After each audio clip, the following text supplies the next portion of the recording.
Hello, everybody. Happy Monday. Welcome back to Mr. Spencer's math class. I'm so glad you're here joining us. It's a brand new week, but same you, same me. I'm so glad you're here. We're going to continue talking about multiplying decimals today. We're going to do some activities before we get started, including a sprint where we're talking about adding of decimals. Then we'll get into multiplying decimals and what it looks like compared to multiplying whole numbers, and what do we do with the decimal. So without further ado, I'd like to get us started on this. I think that's the one we want. There we go. That is perfect. So you are going to see right all around me a bunch of problems. I would like you to time yourself for 1.5 minutes. Pause the video once I've got it there. Once I reveal the problems, and give yourself 1.5 minutes to work on as many as you possibly can. Once I say go, after your 1.5 minutes, see how many you got right, check your work, and put the number that you did on the top of the paper. All right, ready? 1.5 minutes, in 3, in 2, in 1, go. If you didn't pause the video, pause it now. Thank you. All right, welcome back. We are going to do the second one of these at the end of our class, but check your work now. See how, put the number you got correct at the top. You can use a calculator to double check your work if you have any you have questions on. But we are going to dive into our math class today. All right, we are going to continue talking about adding and subtracting of decimals. Sorry, we've already done adding and subtracting decimals. We're going to continue talking about multiplying decimals today. So without further ado, let's dive on in.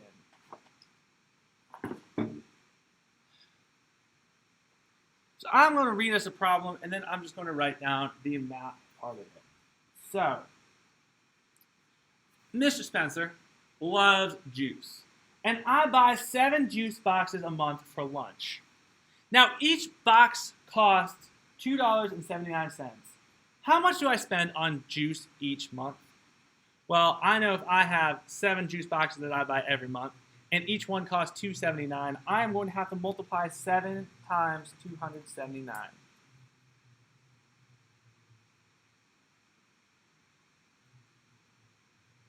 Sorry, $2.79. 2.792 and 79 hundredths.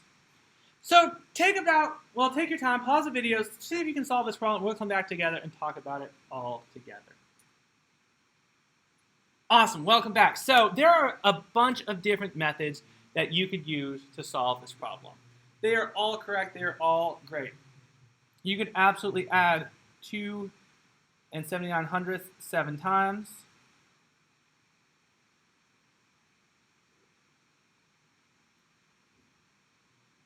You could draw an area model, just like we did last week, where we broke apart our 2, our 7/10, and our 9 hundredths. And we multiplied each of those by 7, so we knew 2 times 7 was 14 ones. And that is an O for a ones. Then 7 times 7 will be 49 tenths. And 7 times 9 is 63 H for hundredths. Awesome. Then we could put these underneath. 14 ones is 14. That should be 49 tenths, not 4 tenths. 49 tenths is 4 and 9 tenths. And then 63 hundredths is written like that.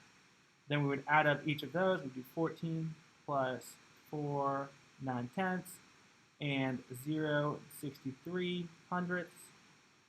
Add those up. We know we could absolutely fill in those empty spots here with some 0 placeholders. And we know that at the end of any whole number, there is a decimal place. So 14 is the same thing as 14 decimal place. And we add all of those up, and what do we get?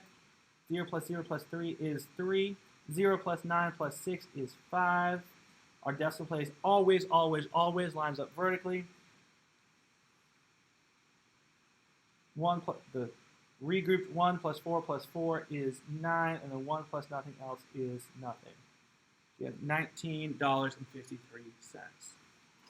Another method you could use that we'll get into is if we multiplied vertically like this. If you are already familiar with how to do that, That is awesome. If not, don't worry. We were going to talk about that method a little later on. But our answer is $19.53 for 7 boxes of juice box. Sorry, 7 boxes of juice at $2.79 each. All right. Now, as we move on past the adding decimals in this, I want us to think about this problem right here. 4 times 2 ones. And what is 4 times 2 ones? Well, that is 4 times 2 is 8, and our unit was 1, so it would be 8 ones. Okay, so now we are going to multiply 4 times 2 tenths. Well, I know 4 times 2 is 8 again, but our unit this time is tenths, so we need to label that tenths. Awesome, let's try this one more time. We're going to do 4 times 2 hundredths.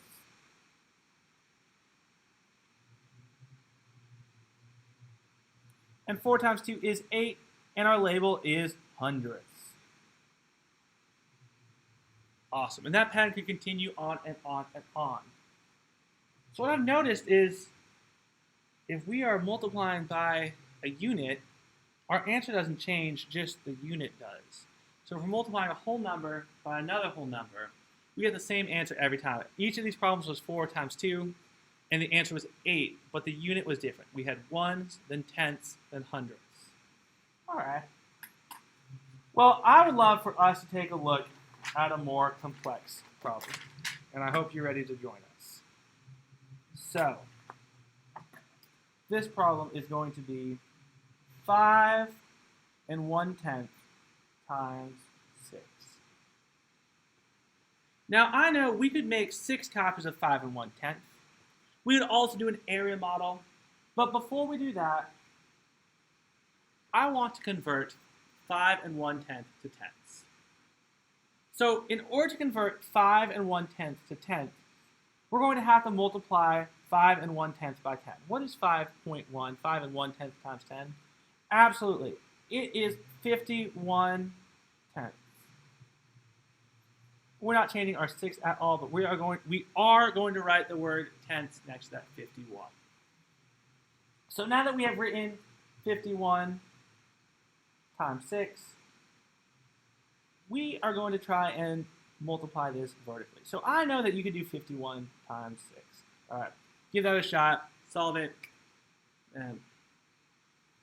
1 times 6 is 6. 5 times 6 is 30. So our answer is 306.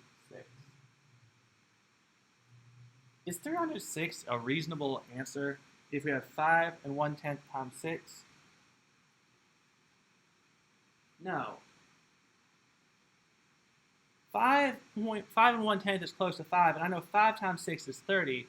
So if our answer is 306, that is not reasonable. That is not a good guess. So using this reasoning, where would it make sense to put our decimal?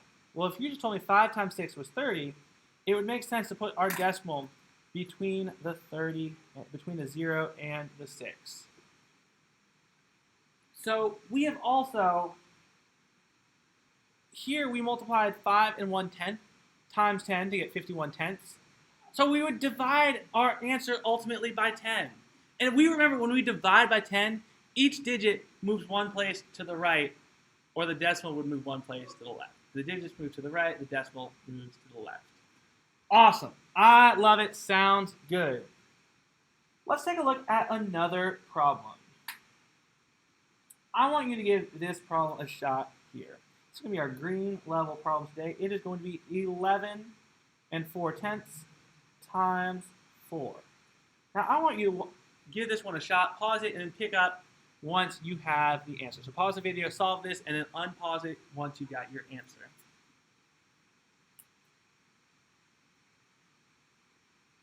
Awesome. Welcome back. I'm going to walk through the steps that I used. I know I need to convert my 11 4/10 to tenths, so we are going to multiply that by 10. In order to do that, we are going to have 114 tenths times 4. Now that we have a whole digit multiplication problem, we can set this up vertically. We're going to do 114 times 4.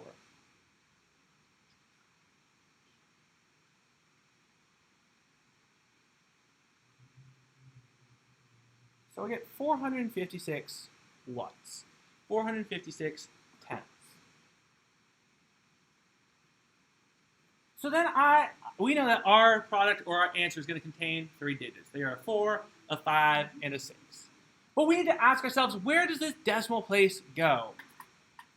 Well, you could tell me that 11 is close to 10, right? 11 and 4 tenths is close to 10. 10 times 4, as we estimate this, 10 times 4 is 40. So then we know our answer should be close to 40. So our decimal place should go between the 5 and the 6. Because 45 is close to 40.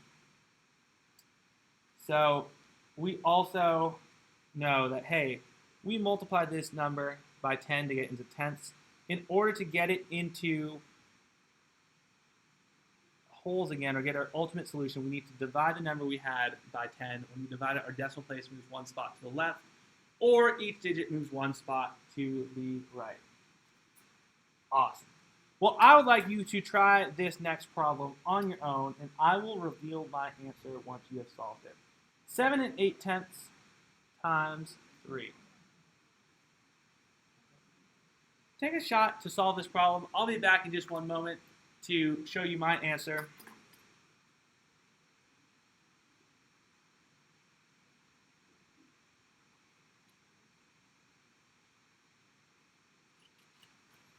All right, so we had 7.8 times 3, which is 78 times 3, or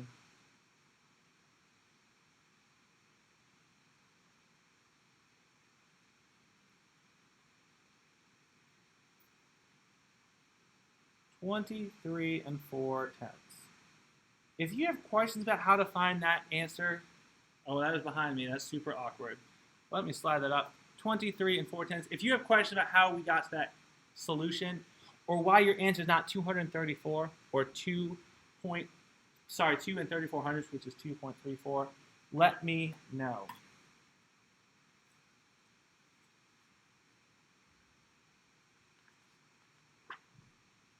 All right. I'm going to give you 3 problems to solve on your own.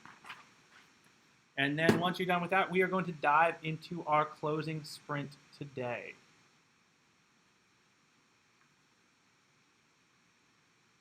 These are your exit ticket problems, so please enter them in our exit ticket answers on our Schoology page. Your first practice problem is 3 and 12 hundredths times 4. Your second practice problem is 3 and 22 hundredths times 5. And then your third practice problem is 3 and 42 hundredths times 6. Solve these. Enter these 3 problem answers in the exit ticket form on Schoology. And we'll come back together for a sprint in just one moment. All right, now that you have submitted your exit ticket, awesome, way to go. I'm so proud of you. We are almost done for today. You need to get out a blank piece of paper and a pencil, and we are going to do our second sprint of the day. Here we go. Oh, don't quite have it yet. Set a timer for 1.5 minutes. When I say go, I'll reveal the page, start your timer, and solve as many of these as you can. Ready, set, go. Okay, solve as many of these as you can in 1.5 minutes. Awesome, awesome, oh, sorry. There we go. Solve as many of these as you can in 1.5 minutes.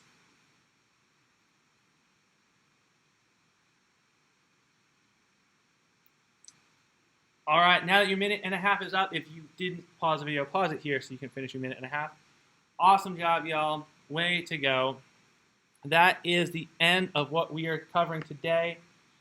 Moving forward this week, we're going to continue practicing multiplying decimals. Then we are going to start getting into dividing decimals. I am super excited about this, and this is some of the most applicable math that you'll use because anytime you're buying something, and you find more than one of it, you'll either use multiplying or dividing of decimals. Have an awesome, awesome day. I will see y'all soon. Bye, y'all.